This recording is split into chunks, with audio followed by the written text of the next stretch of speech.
Bare flesh sizzles against hot metal. A man's scream echoes through the torch-lit temple as flames dance hungrily around him.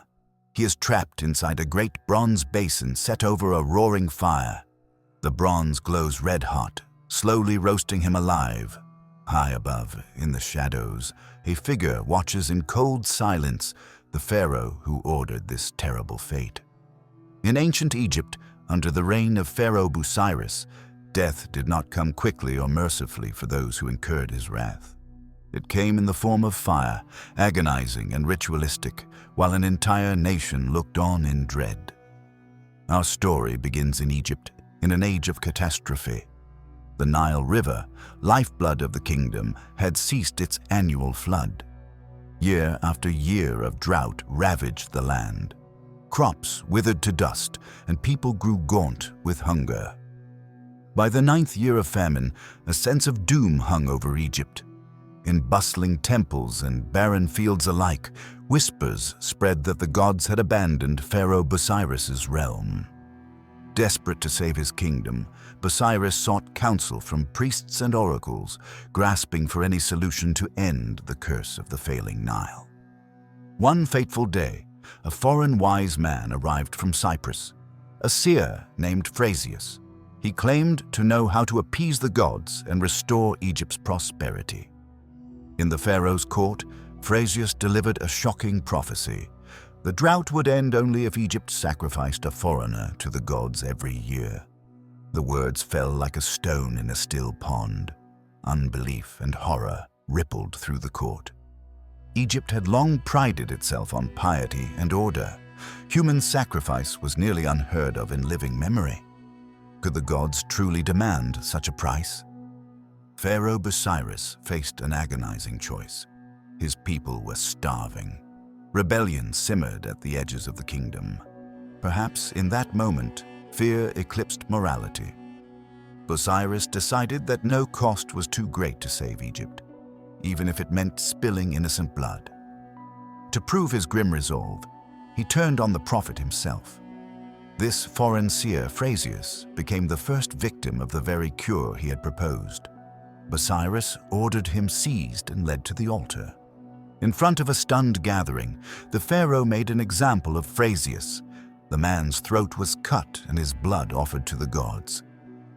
The sacrifice was carried out swiftly, and as legend would have it, the gods seemed placated, for soon after, rains returned and the Nile's waters rose once more. Whether by coincidence or divine providence, the famine began to lift, and with it emerged a dark new conviction in Busiris's mind. Blood sacrifice had saved his kingdom. Thus was born a horrific tradition. Busiris decreed that each year, to ensure Egypt's continued prosperity, a foreigner would be burned alive in offering to the gods. What had begun as an emergency act of desperation hardened into ritual. In the name of security and divine favor, Egypt opened the door to an era of sanctioned murder. Deep-rooted beliefs made these atrocities possible. Ancient Egyptian religion taught that red was the color of Seth, Set, the god of chaos and evil who murdered Osiris. Red-haired animals were sometimes sacrificed to Seth, and the rare red-haired human was viewed with superstition. In the eyes of Busiris's priests, the famine was the work of Seth's malevolence, and any person marked by redness might carry Seth's curse. Foreigners from lands to the north, often blonde or ruddy-complexioned Greek pirates and traders, fit that description all too well. It became frighteningly easy for Busiris to cast these outsiders as scapegoats, blaming them for Egypt's woes. What better offering to Osiris, the benevolent god who needed avenging, than the burning of Seth's kin? Soon, a terrible theology took shape.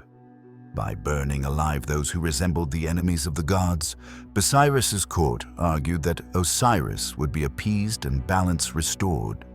It was a ritualized killing performed at sanctuaries of Osiris himself. In those sanctuaries stood holy effigies, mummified figures of Osiris at the moment of resurrection, watching over each gruesome execution.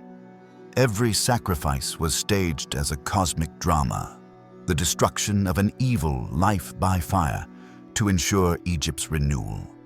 Thus, with the famine ending and the priest's approval, Busiris's reign of terror began. The Egyptian people, exhausted by hunger and fearful of angering the gods again, did not resist. Many convinced themselves that these sacrifices were necessary for the greater good. Others merely stayed silent, eyes lowered, unwilling to challenge the pharaoh's decree. In the bustling ports of the Nile Delta, whispers spread quickly among foreign sailors. Egypt is cursed. Strangers who enter her land do not return. But inevitably, some strangers still ventured in. Merchants, explorers, castaways, unaware of the fate that awaited them if Busiris's men caught them. By the law of Pharaoh Busiris, being a foreigner was now a capital crime. One unlucky outsider after another found this out too late. Imagine, for instance, a young Greek trader who arrives in Egypt drawn by tales of its riches. He steps off his boat onto Egyptian soil, marveling at the towering palms and temple spires, unaware that watchful eyes have already marked him. To the Egyptians, his fair hair and unfamiliar accent make him an obvious target, a perfect candidate for sacrifice. Soon, soldiers seize him in the marketplace, accusing him of entering the land uninvited by the gods. He's dragged in chains to Busiris's palace, protests falling on deaf ears. His only crime is his foreign birth, but in this paranoid climate, that is crime enough. The pharaoh's court assembles to see the prisoner. Priests clad in white and gold stand solemnly, and Busiris sits upon his throne, eyes cold and resolute. The accused foreigner is forced to his knees. He trembles, pleading for mercy. He insists he meant no harm, that he's just a trader come to buy grain or sell wares. A murmur runs through the gathered courtiers, some with pity, others with scorn. For a brief moment, hope flickers in the prisoner's chest. Perhaps the pharaoh will spare a harmless merchant. But Busiris's face remains unmoved, carved in resolve. Egypt's years of suffering still haunt him, and the oracle's prescription rings in his ears. One life to save thousands. To Busiris, it's not merely revenge or cruelty. It is duty. There is no formal trial. The judgment has been decided by the gods, Busiris claims. In a deep, authoritative voice that echoes in the hall, he pronounces the foreigner's fate. You shall be offered up for Osiris. Your blood will secure the blessings of the Nile. At those words, the prisoner's eyes widen in terror. Two guards clamp heavy hands on his shoulders. His fate is sealed. He struggles vainly, shouting in panic that he's done nothing wrong. But his cries are drowned out by the drums that suddenly begin to beat, a low, steady thump announcing what is to come. The onlookers know this signal. A hush falls, and many avert their gazes. They all know the execution is about to begin. The young Greek is dragged out to the execution ground, a sacred courtyard within the temple of Osiris. Twilight is descending, and torches cast flickering shadows on ancient stone pillars. The air is thick with incense and smoke. At the center of the courtyard stands a grotesque instrument of death, a massive bronze basin mounted on a stone furnace, already glowing with heat from the fires below. It looks like a giant cauldron or bowl, large enough to fit a grown man. Charcoal and wood crackle beneath it, emitting waves of scorching heat. This is Busiris's preferred altar for human sacrifice. The victim's eyes widen at the sight of the bronze basin, understanding at last the manner of his execution. He bucks and fights, wild with fear, but the guards hold him fast. In the dancing firelight, priests begin a solemn chant to Osiris. Their voices are low and droning, nearly drowned by the hungry roar of the flames. The scent of incense mixes with the bitter stench of heated metal. Sweat beads on the prisoner's skin as he is forced closer to the infernal apparatus. With ritual care, the executioners strip the man to his waist, exposing skin that will soon meet hot bronze. They shove him up a small ladder to the rim of the basin. Inside, the shallow bronze pit already shimmers unbearably hot, its surface lit orange by fire. The victim kicks and cries out, desperate, begging to any god or man who will listen. In response, a priest merely raises a hand, signaling the furnace tenders. They begin to stoke the fire higher. Flames leap up around the sides of the basin, and the bronze transitions from dull brown to a hellish cherry-red glow. At a nod from the high priest, the guards lift the writhing man and place him into the basin. The instant his flesh touches the metal, a horrifying sizzle pierces the air. He shrieks, a raw animal sound of pain as his bare legs and back make contact with the scalding bronze. Instinctively, he tries to recoil, but there is nowhere to go. The basin's sides are high and searing hot. His prison is an oversized bowl of pain. 2 guards with long poles stand ready to prod him should he attempt to clamber out. But that was just the beginning. The fire underneath is still being fed, and the heat intensifies by the second. The man's skin begins to blister and char against the metal. He thrashes wildly, his hands slapping at the bronze only to jerk back as his palms begin to burn. A nauseating smell wafts through the courtyard, the odor of burning flesh. Some in the crowd retch or cover their faces at the stench, but others, Busiris's loyal priests and officials, watch with grim fascination. This is a holy act in their eyes, and they dare not look away. Above the crackle of the flames, the man's screams turn to pleading wails. His mind, overwhelmed by agony, regresses to primal desperation. He calls out for mercy, for his mother, for anything to end the pain. The only response is the crack of a whip on the side of the basin, a signal for more fire. The furnace keepers heave additional wood into the flames. The fire blazes higher, engulfing the basin's underside completely. The bronze grows hotter and hotter, heating to a lethal furnace. Now the victim's clothes catch fire. Tongues of flame cling to his lower body, dancing up his legs. His skin blackens and splits in places from the extreme heat. Each breath he draws sears his lungs, and his screams have turned to ragged, broken sobs. The crowd of onlookers shifts uneasily at the sheer brutality on display. Even Busiris's stone-cold visage is illuminated by firelight, his expression unreadable as he witnesses the slow torture he ordained. And then came the final blow. Seeing that the victim's agony has dragged on, the high priest steps forward with a vessel of sacred oil. With a deliberate, ceremonial motion, he pours oil into the bronze basin from the rim. In an instant, the oil ignites into a searing sheet of flame. A whoosh of fire erupts around the doomed man, and his entire body is engulfed. He gives one last, soul-rending scream, a sound so piercing that it seems to make even the flames quiver. The oil-fueled inferno consumes what remained of his life. Within moments, his voice is gone, replaced by the furious roar of flames. His charred form collapses, mercifully nearing the end. Inside the basin, the man's body is now writhing in silent convulsions, flesh cooking in the heat. The executioners and priests fall silent, watching the fire do its work. Finally, after what feels like an eternity of horror, the victim lies still. The only sounds are the crackling of the fire and the faint ringing of cooling bronze. The sacrifice is complete. A heavy silence cloaks the temple courtyard.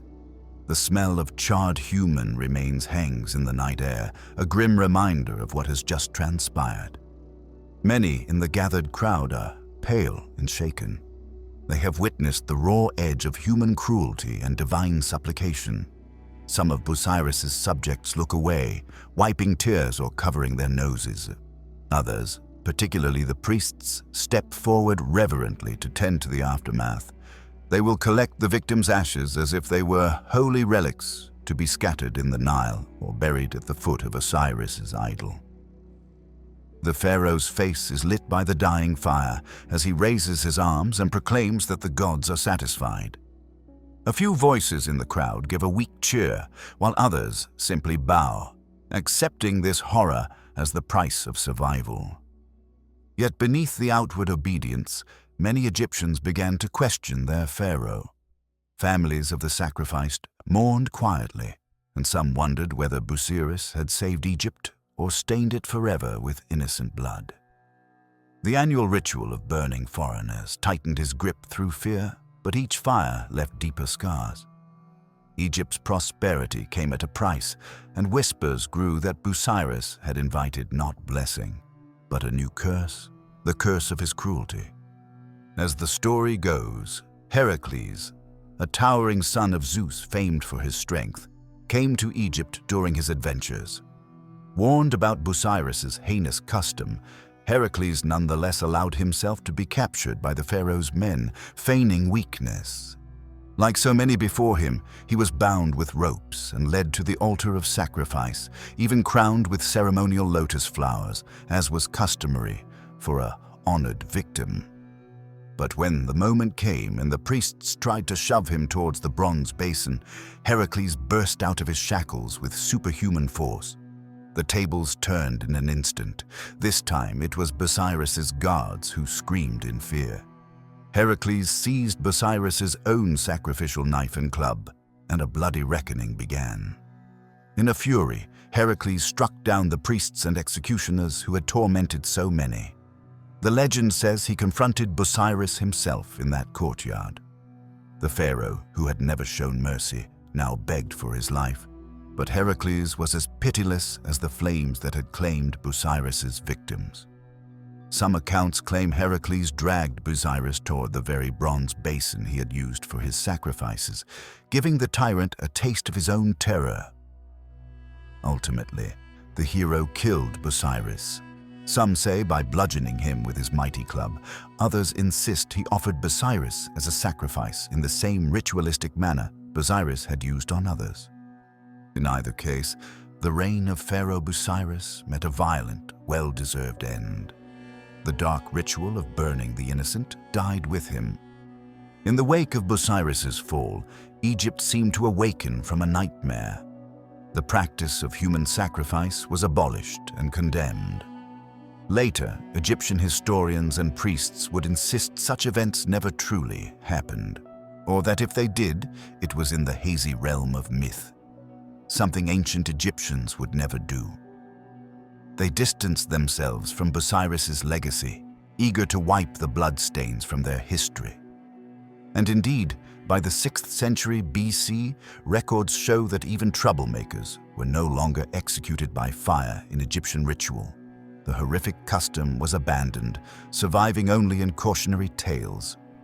The city of Busiris, the very name came to denote this horror, became synonymous with cruelty and impiety in the eyes of both Egyptians and Greeks. The saga of Pharaoh Busiris reveals how desperation can twist into atrocity, how a leader's fear of famine and loss of power justified the burning of innocents in the name of divine favor. It shows how priests rationalized cruelty, citizens stayed silent, and foreigners became scapegoats, all under the illusion of security. In the end, Busiris's brutality did not save Egypt, but condemned him to infamy and a violent death. His story is a stark warning. When power goes unchecked and superstition replaces reason, ordinary people can become complicit in extraordinary evil. Would we have the courage to resist such cruelty, or would we look away as others were sacrificed? Thank you for joining us in this dark journey into history. How does this tale of Pharaoh Busiris make you feel about the extremes people will reach in times of desperation? Share your thoughts in the comments, and don't forget to like and subscribe for more haunting stories from the past. If you thought being burned alive in a bronze basin was horrifying, our next episode will be even more chilling. The story of a man who was pounded alive in a mortar as punishment. Until next time, stay curious, stay vigilant, and remember, those who do not learn from history's darkest chapters may be doomed to repeat them.